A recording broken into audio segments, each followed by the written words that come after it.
now. Denis O'Rourke. Mr Chairman, I want to address the annual review as it relates to transport and especially rail.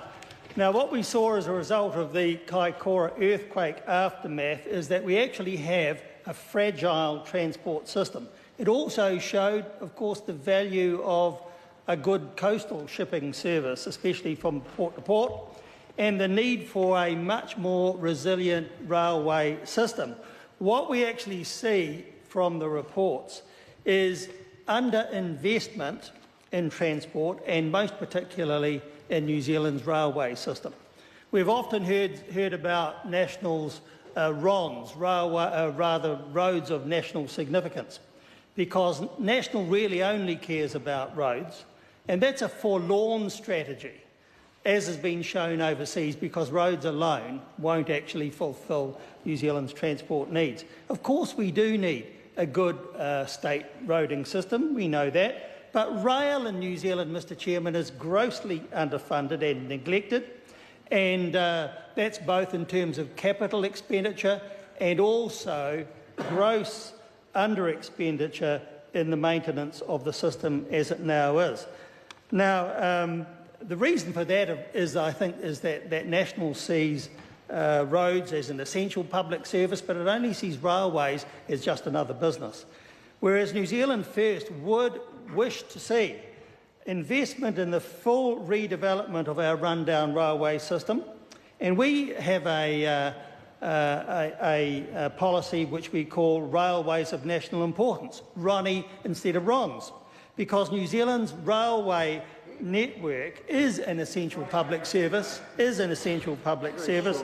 which must have the quality and capacity to take a much higher proportion of New Zealand's long-haul freight requirements, along, of course, with coastal shipping. So we see it as essential that there be a large, long-term reinvestment in the railway system, and that is essential. And it's essential to optimise its role in support of New Zealand's economy and for an efficient and cost-effective, multimodal and well-integrated transport system, and that's something we don't have and should. To this end, New Zealand First wants to see the cost of development of new tracks and services and of electric reticulation through the whole of the main trunk and of reopening several closed lines to be met not just by the revenue generated by the railway system, but by a combination of land transport funding and Crown grants. Also, New Zealand First wants to see a review of the structure of New Zealand railways so that we could get full separation of the infrastructure and engineering divisions from the freight and passenger divisions. Infrastructure and engineering must become funded as a public service, and freight and passenger services as a business, funded partly from charges and partly from the Land Transport Fund. Also, other freight businesses should have access to the railway's infrastructure to run their own railway services. We would also like to see the Hutt and Hillside facilities reopened so that electric locomotives and wagons could be refurbished and built within New Zealand using New Zealand labour and skills. One of the biggest needs of a redeveloped railways service is the need for more maintenance staff and many more highly skilled railways maintenance staff to enable the system we speak of to be upgraded so that it can operate to its full potential.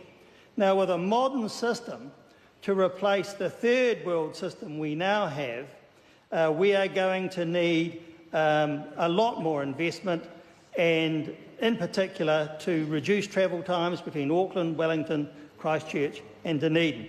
And that's achievable along with a program of full electrification which is needed, and also a new Cook Strait rail ferry, something we don't now have, and that's rather sad. Mr Chairman, the absence of adequate funding is a serious problem and one of the glaring gaps in the government's program of investment. New Zealand First wants to see that rectified, and the sooner the better. I call Jonathan Young. Thank you, sir. I refer